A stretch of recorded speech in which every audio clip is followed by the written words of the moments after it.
Hey guys, what's up? Caleb Downing here, and today we're talking about this fella right here, the Bad Larry from Yankee Hill. Let's get into it. Alright, so yes, Yankee Hill sent me this, so disclosures and all that stuff out of the way. They did send me the suppressor. I just got it in the other day, and this is their new offering into the 338 specific cartridge, right? Suppressors and stuff. So let's go over some specs. Let's go over some data points that some people really want to know about. We'll go shoot this guy and we'll talk about it.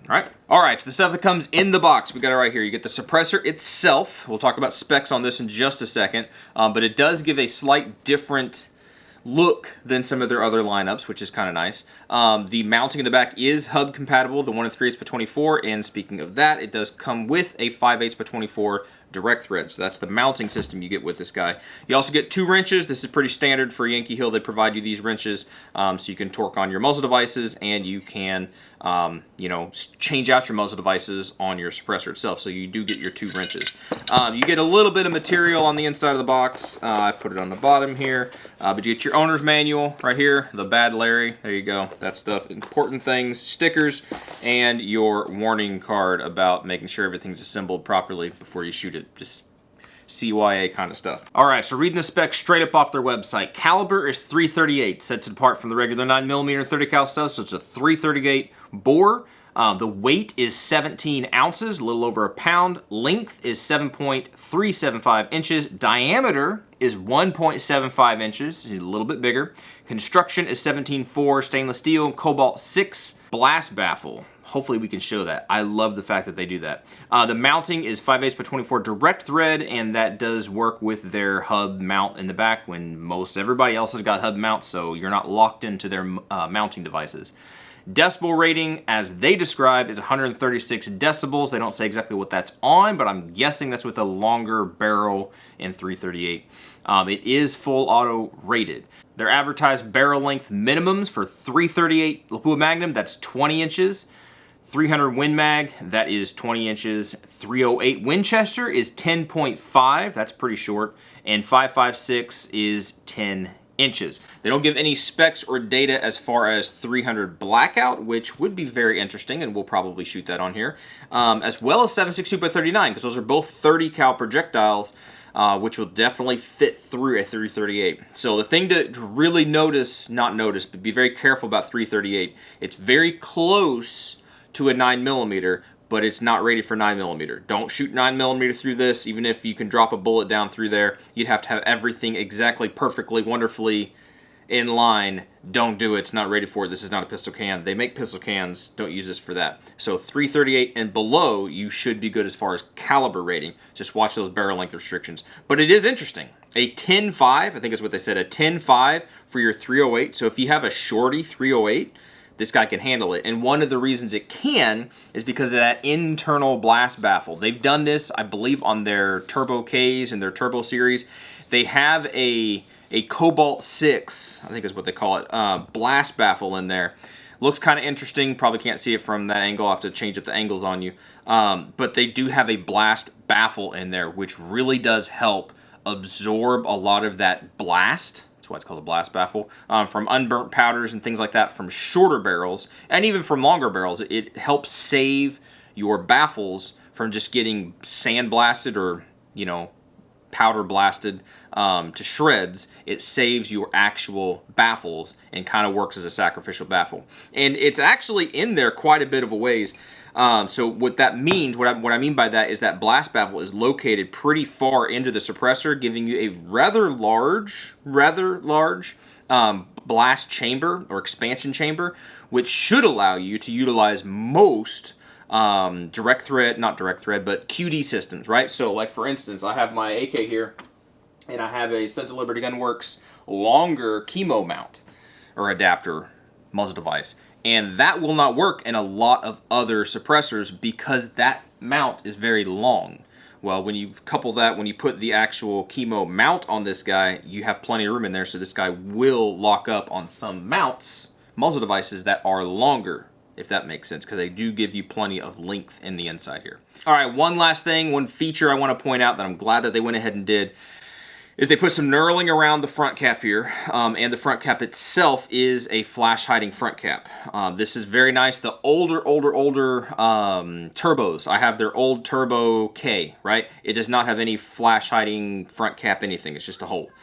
Their newer versions that they've gone forward, I think all their newer versions going forward, I do believe have a flash hiding front cap. This one, since it is a new can, it already has that. The knurling up here on the front is nice if you utilize this guy on a system that the suppressor goes under the barrel, right? And so if you just have the front of this guy sticking out, it's nice to have that knurling as something to grab onto when you go to loosen or tighten the can, taking it on, putting it off. That's a nice feature. I'm glad that they added that. All right, so without further ado, let's go shoot this thing. Let's put it on some different hosts, see how it sounds, see how it performs, and we'll come back here and give our wrap-up thoughts.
Three supers, three subs.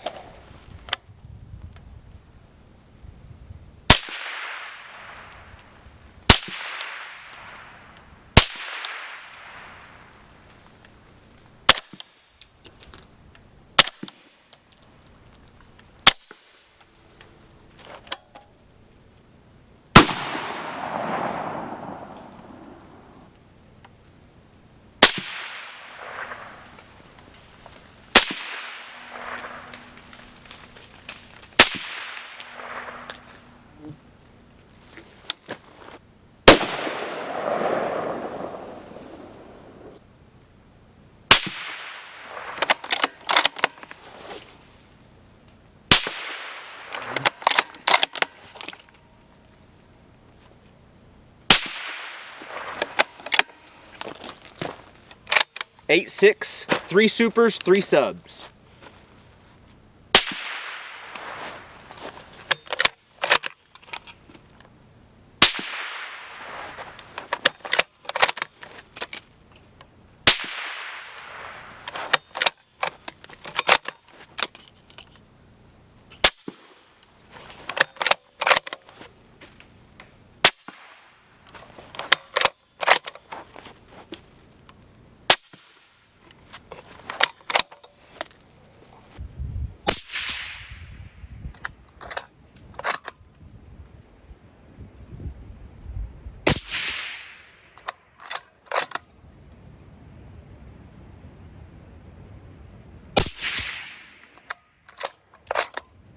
Alright guys, so that is the Bad Larry from Yankee Hill. I think it did a fantastic job in its wheelhouse. Outside of his wheelhouse, the 5.56 or 223s, it sounded okay, but there's far better cans that will do a better job. So I only throw that in there because there's some people that try to buy a can to do everything, and they might try to do that. Don't expect this can to sound as good as a dedicated 5.56 can would sound on 223 5.56, okay? It will work, but it won't sound as good as those cans. In his wheelhouse though, the 30 cal to 338, the 8.6, it sounded very good. I did not notice substantial gas back and everything. I didn't notice a whole bunch of flash at all. I tried to show you guys in the video like naked muzzles, right? No muzzle device or a brake or whatever it might be, but no suppressor, just to show you the concussion that this guy is having to deal with. Hopefully that came across. Some of you guys have asked for that before, and hopefully it comes across and you can actually tell these cans are actually doing a lot of work. And that's part of the con of this, again, is it's a little bit heavy, a little bit. It's not made out of like super elite lightweight material. It's a little bit heavy. It's a little bit long and a little bit girthy, a little bit thick. However, you saw how well he handled those pressures, especially from like a 308. Those can have a lot of concussion, a lot of boom. Even a shorty 5-inch 300 blackout and super, that has a lot of concussion, right? And especially, should we not forget that 10-inch, the PAPM 92, the little AK, that is a beast and a half to try to suppress, and this guy did a very, very good job of that, in my opinion. So this guy's wheelhouse, again, is those 30 cal to 338 stuff. The 8.6, the 338, that sounded phenomenal. I'm a huge believer in 8.6 subsonic, just for the sheer fact that it is so dang quiet. That is a very fun cartridge to shoot. That's a cartridge in and of itself. That's a whole other topic, but this guy did a very good job at bringing like all that concussion and just deleting it. Like, it was awesome. It was super, super cool. All right, so that's my 2 cents on the Bad Larry. I would love to hear back from you guys on your thoughts of this can. Where do you think it would fit in your needs, or is this something you would even need? Have you guys gotten one of these? Have any of you actually laid hands on one of these and had the experience of using it? I would love to hear back from you and hear your experiences on that, all right? That's it. I appreciate Yankee Hill for sending this thing out. I'm going to continue using it, hopefully on an 8.6 and hopefully on a bear or moose or something up here. I tried to bring it out moose hunting, just didn't get anything this year. There's nothing that wanted to come out and play, so hopefully next year we'll be able to get something. At some point we'll hopefully be able to get something with this guy. So anyway, that's it. Y'all be good to be safe. I appreciate you guys, and hopefully we'll catch you in the next video. See ya.